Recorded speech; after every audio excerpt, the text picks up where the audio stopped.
We've seen in the past the lengths that perpetrators will often go to try to cover their tracks relating to the crimes that they commit. Today's case is no exception, as a man tries to weave numerous falsehoods together to create a compelling narrative for his innocence.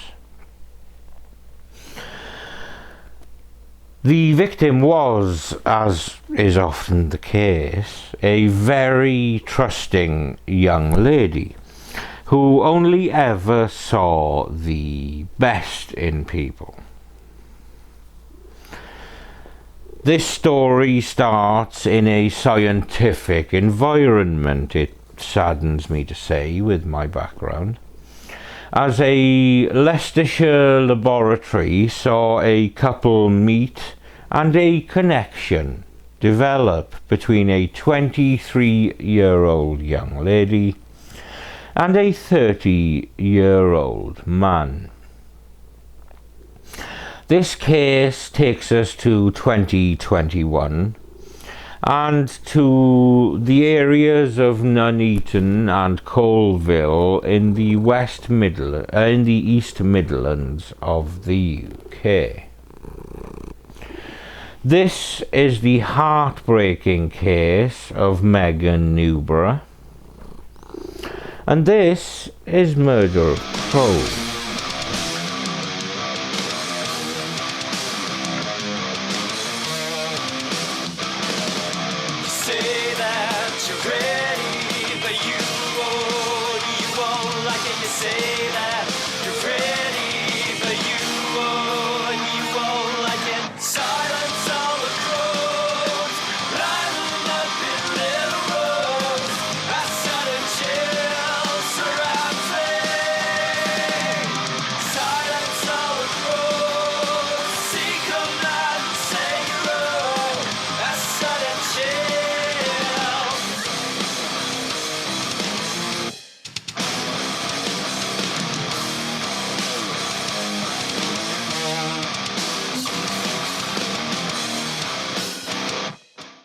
Megan Newborough was known for her vibrant personality and dedication to her work and her dog.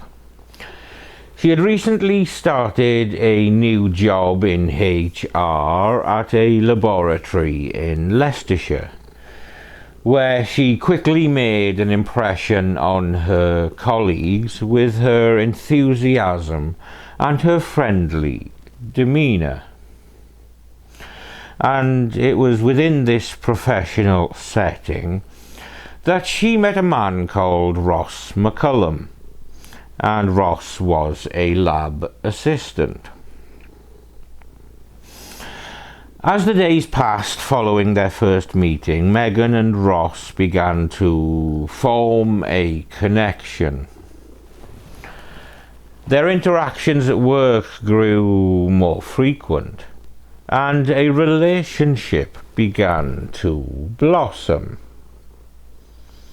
To those around them, it seemed like the start of a very sweet workplace romance.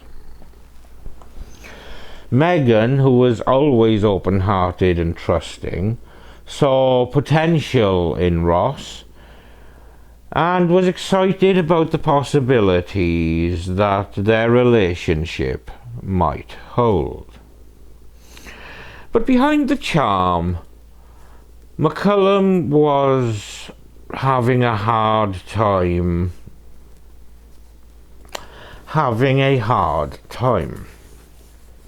By which I mean, like someone at a really crap liquor store, he was struggling to even get a semi-on. Okay, crap jokes aside, the man apparently suffered from erectile dysfunction, which is not generally a laughing matter, but I will make an exception for this fuckwit for reasons that will become extremely apparent as I tell you this tragic tale. The issues began on Friday, August the 6th, 2021. Ring doorbell footage showed Megan leaving the family home in Nuneaton at 6:30 p.m. on the evening of Friday, August the 6th, 2021. Her mum, Elaine, said she had arranged to meet someone to go for a walk. She hadn't dressed up. She hadn't put makeup on. So wherever she was going, it was obviously somewhere that she felt quite relaxed. And her dad Anthony added, it was nothing out of the ordinary, and she said she would be back in about 2 hours' time. But by 9:30 p.m. the family still had not heard from her, with her mum going on to say, we went to bed. I continued sending messages through all of the different platforms. I woke up around 3 in the morning and I realized she still hadn't come home. We knew that there was something wrong. After they still hadn't heard from her by lunchtime on Saturday, August the 7th, her dad reported her missing to the police. And the police traced Megan's car using ANPR, or automatic number plate recognition. And the car was captured on camera 30 miles away from home in Epinal Way at 9:50 p.m. on the Friday night. And her dad was initially happy, with him saying it was some relief that she could be alive and we just had to go and find her. But this find was to prove a false dawn, since the car was found and Megan wasn't in it. Further investigation would reveal that she had gone to meet Rhys McCullum, who, as we know, she had met through her work in HR at Ibstock Brick. He was relatively unknown to her family despite their growing relationship, with her sister explaining, we had little stories about him, but we didn't have the full picture. He was a guy from work. The last time we spoke to each other over the phone, she said that she really liked him. He treated her well, is what she said. He would send her a good morning text, saying, good morning, beautiful. And that's all that we knew. As a result of finding these plans to meet up, Warwickshire police officers went to his home and spoke to his parents, as he was not there at the time. They called Rhys and handed the phone to an officer so the officer could speak directly to him. Hi, is that Ross? Hi, it is Ross, yeah. Hi Ross, my name's Mia, I'm a police officer with Warwickshire Police. Hello. We've just come to your mum and dad's house. We're just looking for Megan, she's been reported missing. Have you seen her at all?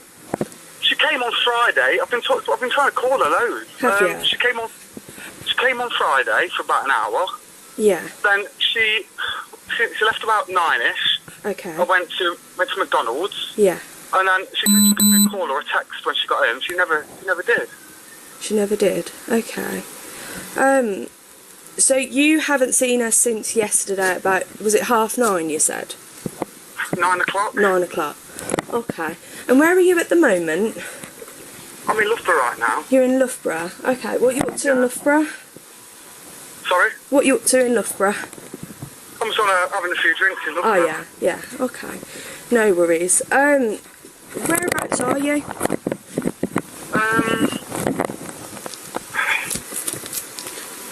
You know where the Griffin is? I'm a Warwickshire officer, so I have no idea whereabouts anything is, but I can sure find it. Is it the Griffin, is it? It's right next to Sainsbury. Loughborough. Okay. Near Sainsbury's. Do you know the road name or anything like that? I don't, if I'm honest with you. I'm walking down there now as we speak. Yeah. But, Are you in a relationship, you and Megan? yeah, we've been seeing each other. She's HR at work. I work with her. Yeah. We've been seeing each other for about a month, and supposed to go out of the house this weekend. Yeah. Mum and Dad are out. Her mum and Dad are out the house. I'm supposed to be going around, but she never turned up today. I'm supposed to meet me at like 12 o'clock. Right. And did she say anything of where she might be going or where she might be? She said she was going to go to. She's like going to McDonald's on my own to get like a vanilla milkshake. Yeah. That's it. And she didn't say where she'd be going today. All she said is that she'd meet you. Well, no, she said she couldn't stop mine. She was going to stop last night around mine, but she said she couldn't. What? How come she didn't stop? Just being nosy. Sorry? Bear with me 1 second, sorry, my sergeant's just ringing. Go ahead, Sarge.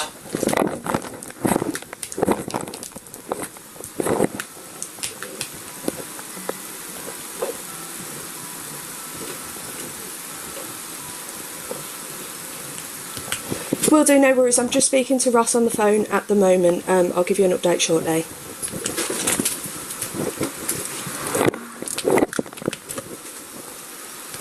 Yep, already done. Sorry, Ross. It's just my sergeant ringing me. So she said that she couldn't stop last night. Did she say why she couldn't stop? No, well, when I texted her to say if she wanted to, she said she couldn't. She never went into detail, no. She just said she couldn't stop, and then she came round after that. I think it's because her mum and dad didn't know that I was going to be coming round. Okay. And I don't think she wanted them to know. Okay. Have you not heard anything from her at all? Nothing at all. I've sent her about, that sounds really creepy, I've sent her about 15 WhatsApp messages. She said she was going to call me when she got home or text me or something. I sent her loads of like WhatsApps and I've rang her up loads. Yeah, okay. Yeah, you're obviously worried about her. Yeah. So she's lovely, she is. I work with her, she's HR, she's a really nice person. Yeah. But I am really worried. Have you known her for a long time? I've known her for a couple of years. Then we started seeing each other. So I'd say more like 3 months ago. Yeah. 3 months ago we really started seeing each other. Yeah. And then we started, it was going to come quite, well, she bought a house in Ibstock and it was going to be a bit more serious, you know what I mean? Yeah. Okay. So, do you know if she, I mean, I know you say you've gone to Loughborough. Does she know anybody in Loughborough? Not that I'm aware of, maybe. I don't know. She's got loads of friends. I don't know. Not that you're aware of. Okay. Okie dokie. And what vehicle do you drive, Ross? Sorry? What vehicle do you drive? My company? What car do you drive? I don't drive. You don't drive? Okay. No, I don't have to drive. Oh, bless you. Okay. Okie dokie. I mean, I appreciate I've probably ruined your night out now by worrying you. No, honestly, I was worried anyway. I wasn't really on the top of night out, I wasn't. No. I just wanted to get out. I was really worried earlier. I was probably Dad. Yeah. Okay. It's not like her to do. It's really. I don't know if she's spoken to the family. It's not like her to do this. No, they're really worried about her as well. Yeah. So okay. Are you planning on coming home soon? I'll be home tonight. I can go. I'm at Sainsbury's now. You're at Sainsbury's now. Okay. In Loughborough. Okay. All right then. If you wouldn't mind, I've just got some other bits to do. I need to speak to my control room and stuff like that. Are you planning on staying there for a bit then, are you? I can come back whenever you want me to. I can get a taxi, or my dad can bring me home. Yeah, okay. Let me give you a ring in 5 minutes. I just need to sort some details out and stuff, and I'll give you a ring back if that's okay, Ross. Okay, thank you very much. Alright, no worries. I'll speak to you shortly. Thank you. Bye. Thank you, bye. As we've seen, he told the officer, "She came on Friday. I have been trying to call her loads. She came on Friday for about an hour, then she left about 9ish. When police asked if she said where she was going, he replied with, all she said was she was going to McDonald's on the way home to get a vanilla milkshake.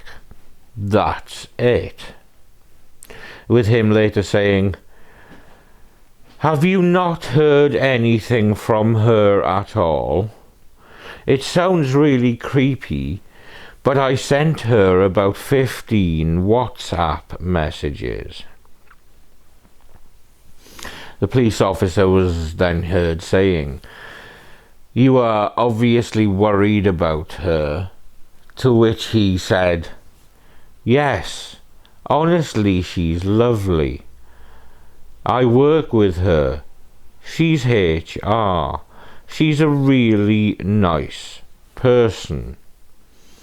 And then he reiterated that he had not seen her since around 9 p.m. on the Friday night. During the phone conversation, the police officer asked him if he was in a relationship with Megan. And he replied saying, "Yeah, we have been seeing each other. She is HR at work. I work with her. We have been seeing each other for about a month."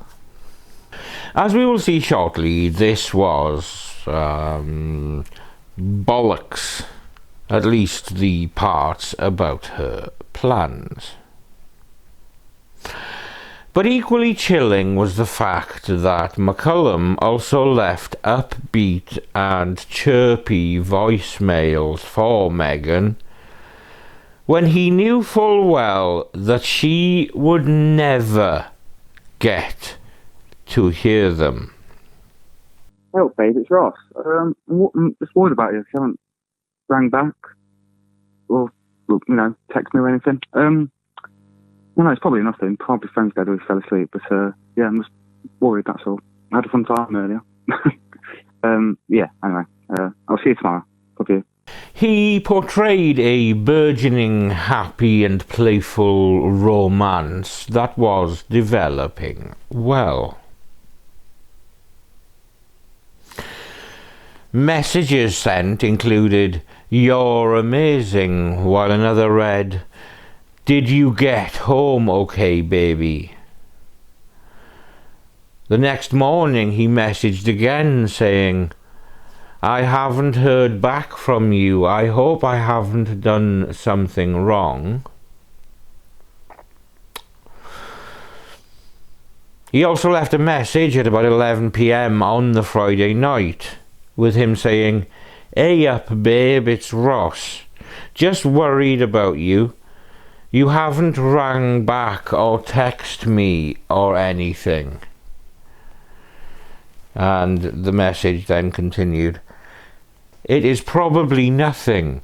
Probs your phone is dead or you have fell asleep." Jesus, can he not speak English? "Yeah, I am just worried, that's all." Then he said in a laughing tone, "I had a fun time earlier. Yeah, anyway, I will see you tomorrow. Love you." Oh, I didn't say that. I didn't say that. Oh, fuck.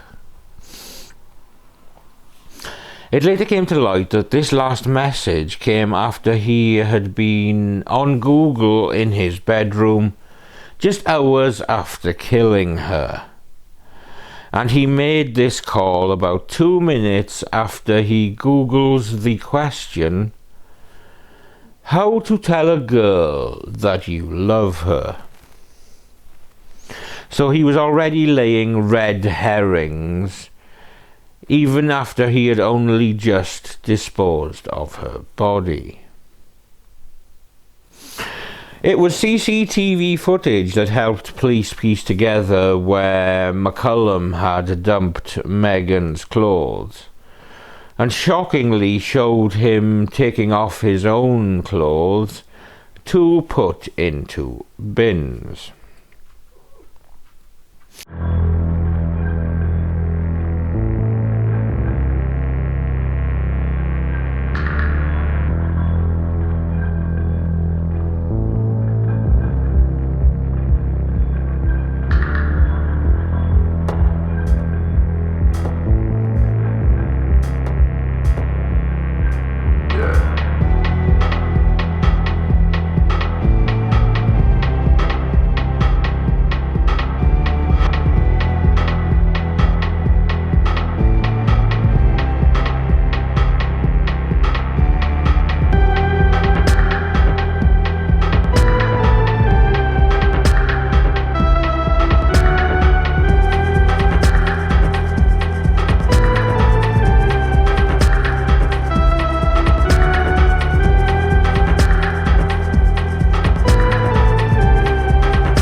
He had driven Megan's car to Loughborough College campus, with the CCTV footage showing him taking things out of her car and putting these things in a large bin.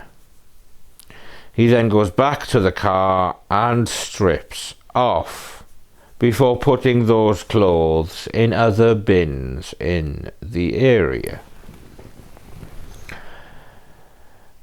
These were eventually recovered by police. Apparently there was a blanket covered in blood, clothing that belonged to Megan also covered in blood, Her glasses were found, and they had been angrily bent back as if they had been crushed in someone's fist. And this alone was a snapshot of McCullum's rage in this moment. Close to midnight on August the 7th, police went to Ross's family home to arrest him, and police body-worn cameras showed that he was in his bedroom.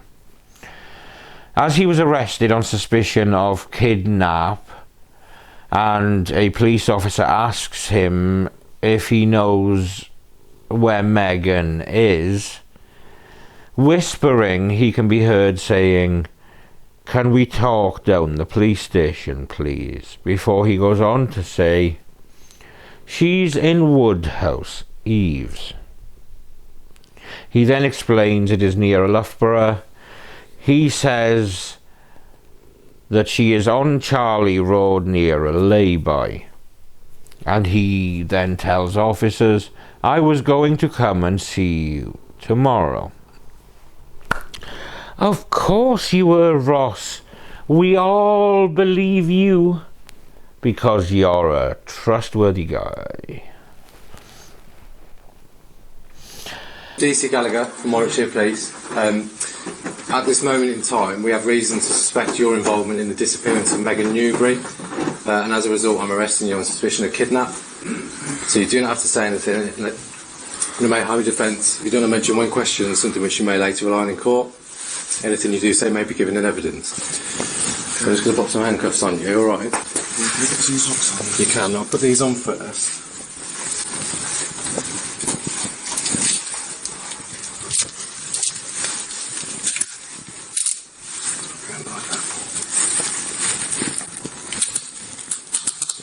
So you're downstairs then? Yeah, that's fine, no worries. Can you feel that, yeah? Yeah. There's a little bit of room in it. Okay.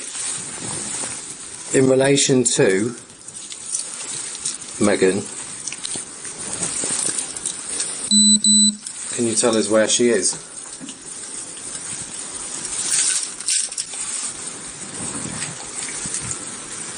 You got something in your ear? What is it? Fucking hell. Okay. Ross, in relation to Megan, can you tell us where she is? Say again. Talk down the police station. Can you tell us here, just quietly? This is Woodhouse Woodhouse. Eaves. What is that? It's near Newborough. Near Loughborough. What is it though? It's What kind of location is it? on Charlie Road. Charlie Road. Whereabouts? In the lay-by. Okay. It's not coming this tomorrow morning. Is she alive? No? Okay. Right, do you want to come with us? Police raced to the scene and eventually found her remains. The moment when Megan's body was found, it was assumed that she was a redhead because her hair was soaked in blood. Megan's heartbroken dad explained the moment that destroyed their family, with him saying, "We got a knock at the door at 2:30 in the morning on the Sunday morning. 2 police officers arrived, and they informed us that they have found a body that they believe to be Megan. Obviously, the family is destroyed." A post-mortem revealed that Megan had not only been strangled, but also slashed with a knife. He went into the kitchen, he took a knife from the knife drawer, and he cut her neck across the front. The wound was 13 centimetres across, several centimetres deep, and in fact so deep that it left striations on the spinal column. He said in police interview that he did that to make sure that she was dead, and so that she would not be able to tell people what a bad man he had been. Fucking understatement. Or what, a bad man? Fuck me. Further investigations of messages sent between the pair began to reveal McCullum's dark and alarming side, which, alongside him being a fucking whingy, whiny bitch and showing Megan had great kindness and patience with him, when the conversations became more sexual, they showed a man who had a dark and deep obsession with sexual distortion, dominance, coercion, fear, and threat. Not a good mixture, I think you will all agree. It seems that ultimately his impotence became a catalyst to what became a lethal response. When they searched his home in Colville, they found evidence of a violent struggle in the living room, with Warwickshire Police Detective Chief Inspector Jen Greenway saying there were ornaments that had been knocked down, which we believe is indicative of a struggle. When Ross was strangling Megan, we believe that she was fighting for her life. Ross had tried to tell his parents that he had spilt a cup of coffee, and that's why it was wet. But it wasn't. It was Megan's blood that was there, and there were smear stains on the skirting boards within the hallway, and we believe that is where he dragged Megan out.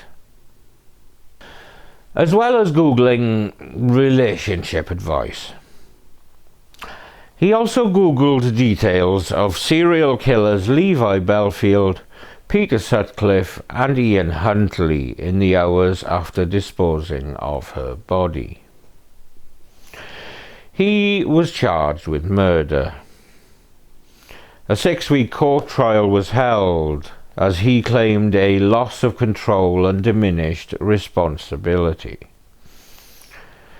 He blamed his actions on childhood sexual abuse, with the prosecuting King's Counsel stating, "It was as if, in some narcissistic way, he was the victim, and he is compelled against his will to flip out in a way that culminates in him violently taking her life. He strangled her with his hands on her throat for 3 minutes. 3 minutes gives you bags of time to pull back and retract." After the 6-week trial, he was found guilty, with the prosecuting King's Counsel saying, "Did he feel any empathy or sadness or any appreciation for what he had done? Absolutely not. Nothing. What he did do over and over again was express self-pity." He was sentenced to life in prison with a minimum term of 23 years. The mother of murdered lab worker Megan Newborough has told ITV News her daughter was lovely inside and out. Elaine Newborough also described how she became increasingly worried as she couldn't contact the 23-year-old on the day of her death. Megan's body was found in undergrowth near a village in Leicestershire in August last year. Today, her murderer, Ross McCallum, was sentenced to life imprisonment with a minimum term of 23 years. Our Midlands correspondent Stacey Foster reports. Right at the heart of this family is a 23-year-old woman loved by everyone she met. Megan Newborough's relatives never imagined they'd be stood all together again without her after she was brutally murdered by her work colleague. She had a whole life ahead of her. She was about to buy her first home and was excited for everything she had coming up. She was so eager to start the rest of her life. Ross, in relation to Megan, can you tell us where she is? Second. Talk down the police station. Is she alive? No. Ross McCallum was arrested at home 2 days after he strangled Megan in the living room of this house. He slit her throat 14 times and then he tried to cover his tracks, changing his clothes and dumping her body, her phone and her car all in different locations. When he got back, he called Megan's mobile.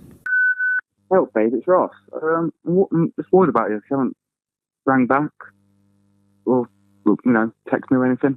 I remember it very well. When she said she was leaving at 7:30 that evening, I remember leaving the kitchen and having the conversation. I said, be safe, She said, I'll see you soon. So, and we never saw her again, so it's very tough thing for us to live with. Nobody can believe it happened to her. The judge said McCallum tried to manipulate the mental health evidence to get away with murder. It was very emotional in court today as Megan's father, Anthony, read out his victim impact statement. He said there are so many things he now won't get to do. He won't be able to walk Megan down the aisle. He won't be a grandfather to her children. He said it's like a horror film, but it's a true story. It's Megan's story. Her elder sister Claire addressed Ross McCallum directly. She said, I hope she haunts you forever. Ross McCallum will serve at least 23 years in prison, a year for every one Megan lived, though her family and friends say their life sentence is never getting the chance to see her again. Stacey Foster, ITV News, Leicester. And as well as enduring the pain of the trial, Megan's family faced even more heartache when an attempt to get his sentence increased failed. Megan's parents are now campaigning in their daughter's name for a change in the law, with her dad saying, Megan had her whole life ahead of her, getting married, having children. Everything was just ripped apart that evening. Losing a child is devastating, life-shattering. It's every parent's nightmare.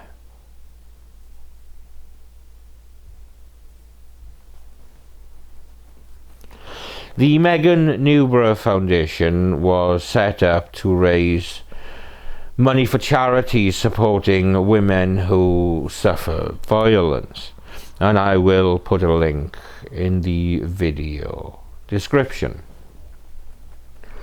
Her father, Anthony, said that he hoped that the foundation would help protect women and prevent other families going through the devastation caused by her death, with him saying, "We don't want anyone to have to go through the trauma of losing a loved one in such a brutal way as we have.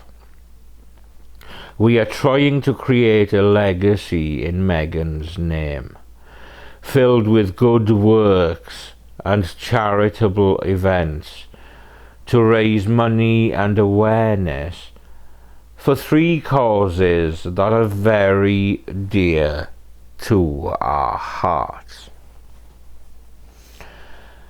The Newboroughs went on to say that the foundation would raise funds for White Ribbon UK, which works to end men's violence against women and girls, having already raised thousands for the charity in a sponsored run.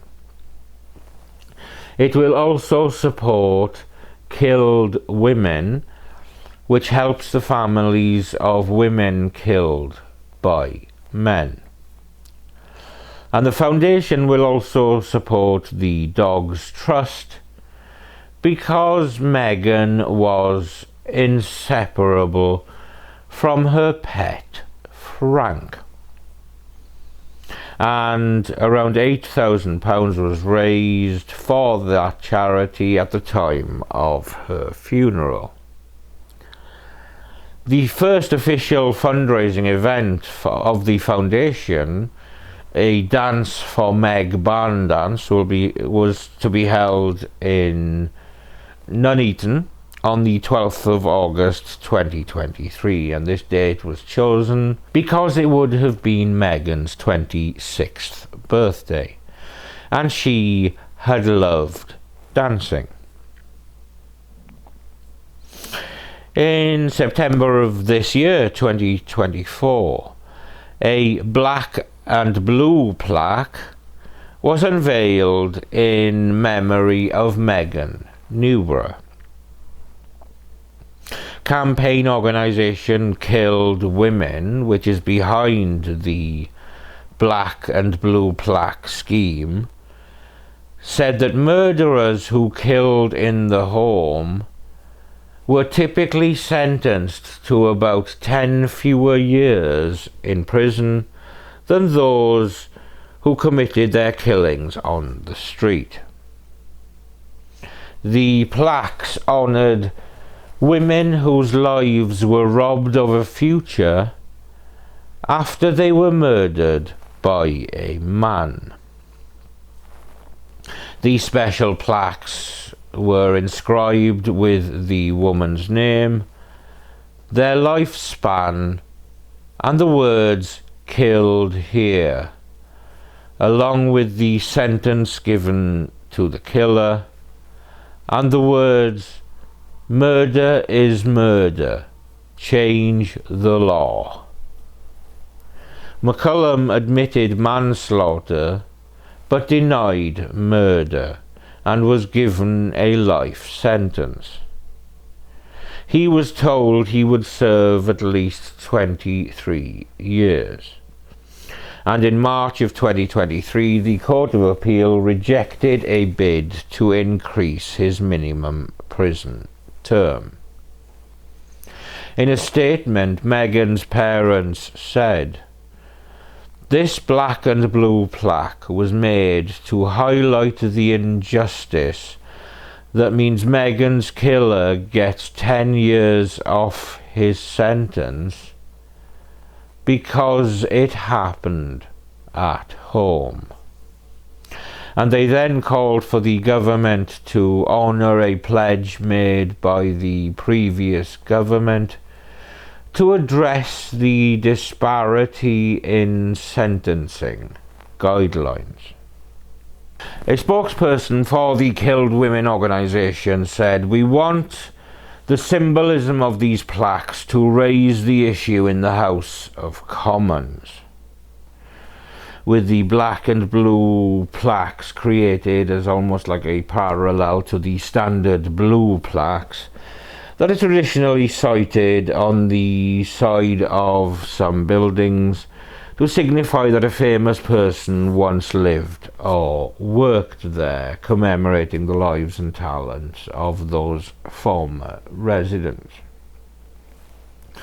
Hopefully this campaign will add to Meghan's legacy, and indeed the legacies of all the women highlighted by the Black and Blue campaign.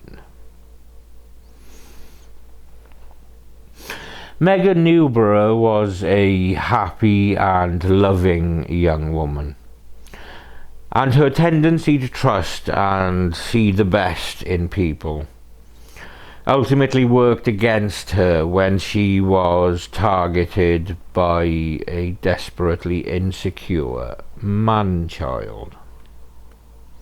She was just 23 with so much life in front of her and the potential to do so many great things.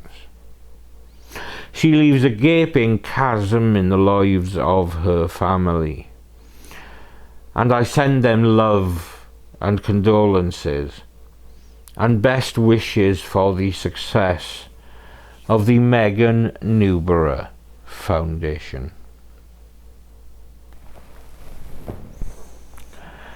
Thank you for watching another episode of Murder of Crows. Please subscribe if you haven't yet. But I'm Steve, and this devious bastard is Samson, and we will see you when we see you.